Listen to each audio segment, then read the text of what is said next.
எப்படி இருந்தாலும் விற்பாங்கடா. Hello friends, welcome back to my channel Sathya. இன்றைக்கி எப்படி இப்போ ஒரு இன்ட்ரெஸ்டிங்கான விளாக் பார்க்கலாமா வாங்க. ஸோ உப்புமா எப்படி செய்கிறதுன்னு சிம்பிளாக பார்க்குறான். ஒரு ஸ்பூன் ஆயில் ஊற்றிட்டு கடுகு போட்டு தாளிச்சிட்டு கருவேப்பிலை வரமிளகாய் போட்டு தாளிச்சிட்டு நான் வந்து ரவை வந்து ஒரு டம்ளர் எடுத்திருக்கேன். அதை போட்டு நல்லா வறுத்துக்கோங்க. அந்த எண்ணெயிலேயே நல்லா வறுத்துட்டு அதுக்கப்புறம் வந்து நல்லா வறுத்ததுக்கப்புறம் 1 டம்ளர் ரவைக்கு வந்து 1.5 டம்ளர் தண்ணி ஊற்றிட்டு உப்பு தேவையான அளவுக்கு போட்டுட்டு, ரொம்ப உப்பு போடக்கூடாது, ஓரளவுக்கு கொஞ்சமாக போட்டுட்டு மூடி வச்சுட்டு அடிக்கடி கிண்டி விட்டிங்கன்னா ரெடி ஆகிடும் உப்புமா. அதுக்கப்புறம் பார்த்திங்கன்னா இன்னொரு டிப்ஸாட்ட ஒரு விஷயம் சொல்கிறேன். பிடிச்சிருந்தா உங்களுக்கு எத்தனை பேருக்கு பிடிச்சிருக்குன்னு சொல்லுங்கள். நம்ம வந்து ஒருத்தங்களை பற்றி வந்து என்ன திங்க் பண்ணி மனசில் வச்சுருக்கோமோ அதுபடி தான் வந்து வெளியில் வந்து நடக்கும். நம்ம ஒருத்தர் மேலே வந்து உண்மையான பாசம் வச்சுருந்தோன்னா கண்டிப்பாக வந்து அந்த பாசம் வந்து கண்டிப்பாக வந்து என்றைக்குமே வந்து வேஸ்ட்டாக போகாது. நல்லபடியாக வந்து அது வந்து அவங்க மேலே இருக்க பாசம் வந்து கண்டிப்பாக என்றைக்காக இருந்தாலும் அவங்கள வந்து அவங்க என்ன சொல்கிறது அன்பாக இருக்க வைக்கும் அவங்களையும். இல்லை நம்ம வேற ஒருத்தர் மேலே வந்து கோவத்தில் இருக்கோன்னு வச்சுக்கோங்களேன், அந்த கோவமே நம்ம அவங்கள வந்து எனிமியாக்கி விட்டுரும். அதனால வந்து ஒருத்தர் மேலே வந்து நம்ம என்ன மனசுக்குள்ளே திங்க் பண்ணி வச்சுருக்கோமோ அதுதான் வெளிப்படையாக வந்து நடக்கும். அதனால் வந்து மனசில் வந்து யாரை பற்றியும் வந்து கெட்ட எண்ணத்தை வச்சுக்காதீங்க, நல்லபடியாக நினச்சிக்கோங்க. அப்போ தான் வந்து வெளியில் வந்து நல்லது நடக்கும்னு நினைக்கிறேன். ஸோ அதுக்கப்புறம் வந்து சர்க்கரை போட்டு கிண்டிக்கோங்க ஃபைனலாக. அப்போது சூப்பராக இருக்கும், ட்ரை பண்ணி பாருங்கள். சர்க்கரை போட்டு சாப்பிட்றத விட சர்க்கரை போட்டு அடுப்பில் இருக்கப்பமே கிண்டிக்கோங்க, சூப்பராக இருக்கும். மத்தியானத்துக்கு வந்து நான் வந்து கருவாடு தொக்கு தான் பண்ணியிருந்தேன். எப்படி பண்ணுறதுன்னு பார்க்கலாமா வாங்க. மிக்ஸி ஜாரில் ஒரு 3 தக்காளி வந்து பேஸ்ட்டாக அரைச்சி வச்சுக்கோங்க. ஒரு 3 ஸ்பூன் வந்து ஆயில் ஊற்றிட்டு கருவாடை வந்து நல்லா பொரித்து எடுத்துக்கோங்க. அதுக்கப்புறம் வந்து ஒரு 2 பெரிய வெங்காயம் வந்து சின்னதாக நறுக்கி வச்சுக்கோங்க. அப்புறம் பார்த்திங்கன்னா வந்து எண்ணெயில் வந்து கருவாடை வந்து ஓரளவுக்கு ஃப்ரை பண்ணி வச்சுக்கோங்க. ரொம்ப ஃப்ரை பண்ண தேவையில்லை, ஒரு 5 மினிட்ஸ் வந்து ஃப்ரை பண்ணி வச்சிங்கன்னா போதும். அதுக்கப்புறம் வந்து கொஞ்சோண்டு கடுகு, கருவேப்பிலை, அப்புறம் பெரிய வெங்காயம் இதெல்லாம் போட்டு நல்லா ஃப்ரை பண்ணிக்கோங்க.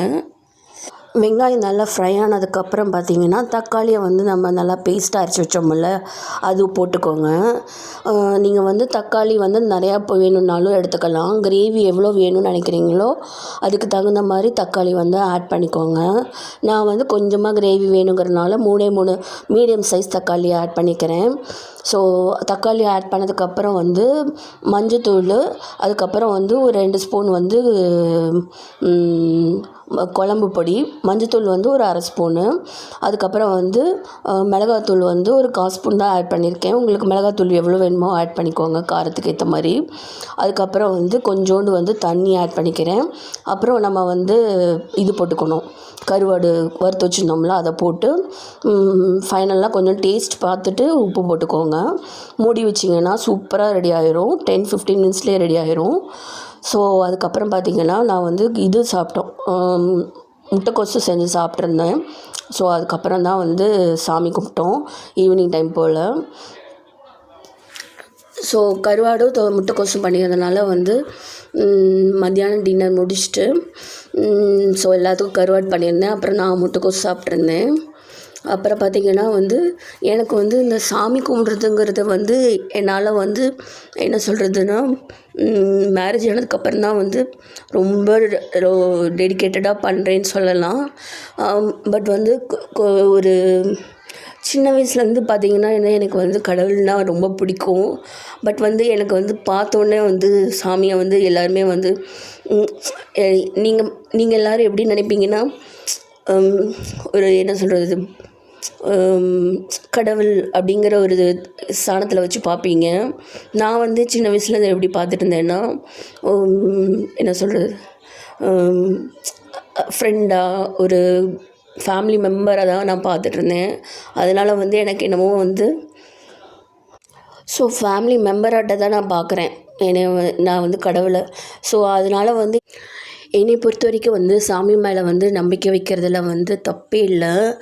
ஏன்னா வந்து சில விஷயங்கள்லாம் யோசிச்சு பாருங்களேன், நம்மளை மீறி தான் நடக்குது. அதுக்கு வந்து கண்டிப்பாக வந்து கடவுள் சக்தி வந்து இருந்தால் மட்டும்தான் வந்து கண்டிப்பாக வந்து நடக்கும். இந்த உலகமே இருக்கிறது வந்து சாமிங்கிறது வந்து இருக்கிறனால தான் சிலர் வந்து சாமியை வந்து நம்ப மாட்டாங்க, சிலர் நம்புவாங்க. என்னை பொறுத்த வரைக்கும் நான் நம்புவேன். ஆனால் வந்து சில நேரத்தில் வந்து சாமியை வந்து எனக்கு வந்து சாமி மேலே வந்து எனக்கு கோவம் வரும். நான் கோச்சிக்குவேன். என்னடா இவ்வளோ கஷ்டம் கொடுக்குறாரே, இவ்வளோ கஷ்டப்படுறோமே அப்படிங்கிற மாதிரி நான் கோச்சிக்குவேன். ஆனால் இதெல்லாம் வந்து சில நேரத்தில் வந்து நல்லதுக்கு தான் அப்படிங்கிற மாதிரி சில நேரத்தில் நினைப்பேன். நல்லவங்களுக்கு தானே நிறையா வரும் அப்படின்னு விடுவாங்கள்ல, அந்த டைம்லலாம் பார்த்திங்கன்னா எனக்கு வந்து கோவிலுக்காக போகணுன்னு ஒரு ஆசை, பிளான் இருக்குது. முடிஞ்ச அளவுக்கு எந்தெந்த கோயிலுக்கு போக முடியுமோ அந்தந்த கோயிலுக்கு போகணும் அப்படின்னு எனக்கு ஒரு மனசில் வந்து ஒரு ஆசை இருக்குது. அதே மாதிரி அட்லீஸ்ட் ஃப்ரைடே சாட்டர்டே சண்டேவாவது நம்ம போகணும் அப்படின்ருக்கு. சில நேரத்தில் வந்து எனக்கு வந்து பேசாமல் நம்ம வந்து சாப்பிட்றதுக்கு நான்வெஜ் சாப்பிட்றதே விட்டுறலாமா அப்படின்னு கூட தோணும். ஸோ அந்த அளவுக்குலாம் இருக்குது மைண்ட் செட்டு. எப்படி இருக்குதுன்னு தெரியல, பார்ப்போம், போக போக தான் தெரியும். அப்புறம் எங்கள் 3 பேருக்குமே உடம்பு சரியில்லை, அதனால வந்து ஹாஸ்பிட்டலுக்கு தான் போயிட்டுருக்கோம். எனக்கும் வந்து உடம்பு சரியில்லைனால ஹாஸ்பிட்டலில் போய் பார்த்துட்டு வந்துடலாம் அப்படின்ட்டு போயிருக்கோம். ஸோ உடம்பு நல்லபடியாக சரியாகணும், அப்போ தான் வந்து எல்லாத்தையும் பார்த்துக்க முடியும். ஓகே ஃப்ரெண்ட்ஸ், இந்த வீடியோ இதோட முடியுது. இன்னொரு வீடியோவில் பார்க்கலாம். பாய். தேங்க்ஸ் ஃபார் வாட்சிங் மை வீடியோ ஃப்ரெண்ட்ஸ்.